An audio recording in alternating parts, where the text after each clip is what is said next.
ভাসানির প্রতীক ছিল কিন্তু ধারে। ৭৯ সালে নির্বাচনের সময় আসলো, সেই সময় মৌলানা ভাসানী শহীদ রাষ্ট্রপতি জিয়াউর রহমানকে বললেন, তোমার হাতে আমি ধানের শীষ তুলে দিলাম।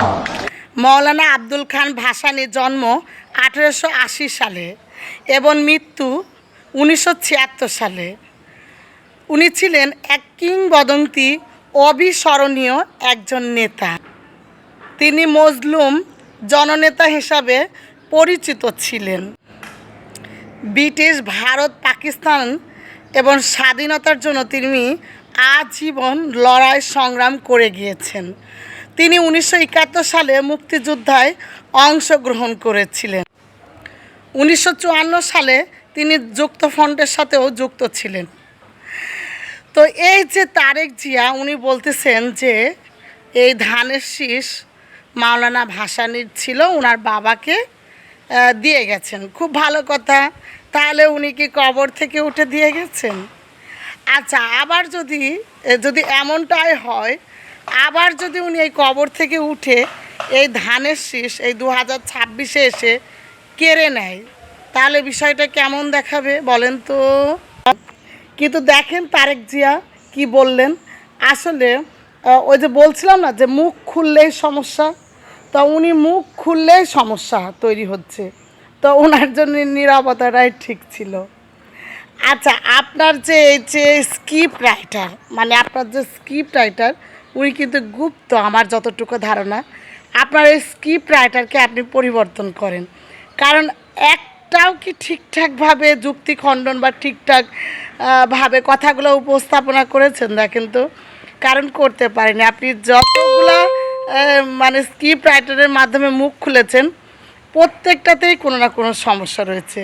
তো আপনি এতদিন যে নীরব ছিলেন, খুব ভালো ছিল। মুখ খুললেন, আবার দেখেন সমস্যা তৈরি হয়ে গেল।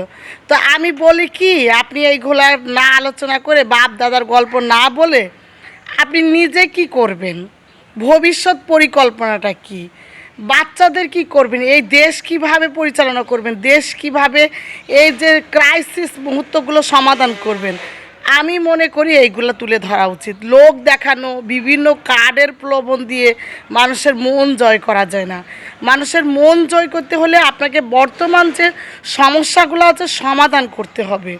আর বাপ দাদার গল্প আর কত শোনাবেন আপনারা? আমরা আর বাপ দাদার গল্প, আপনার থেকে আপনার বাপ দাদার গল্প আমরা খুব ভালো করে জানি, কারণ আমরা লেখাপড়া করেছি। আর আপনি ভুল ভাল কি রাইটার রেখেছেন, এই রাইটারের মাধ্যমে আপনি তো লেখাপড়া করেননি। রাইটাররা লেখাপড়া, মানে আপনার আশেপাশে যে রাইটারগুলো আছে তারাও ঠিক আপনার মতোই। আপনার যতগুলো এ পর্যন্ত আপনি মানে মুখ খুললেন এবং যতগুলো সেমিনার করলেন, যতগুলো সভা সেমিনার করেছেন, প্রত্যেকটাতেই আপনার ভুল রয়েছে। আপনি একজন প্রধানমন্ত্রী, আমরা একজন সাধারণ জনগণ। আপনাকে নিয়ে কেন আমরা হাসি তামাশা করতে যাব বলেন? কারণ আপনার কথার ওজন যদি সঠিক হতো, সুন্দর হতো, তাহলে আমরা নিশ্চয়ই ভুলগুলা ধরিয়ে দিতে যেতাম না।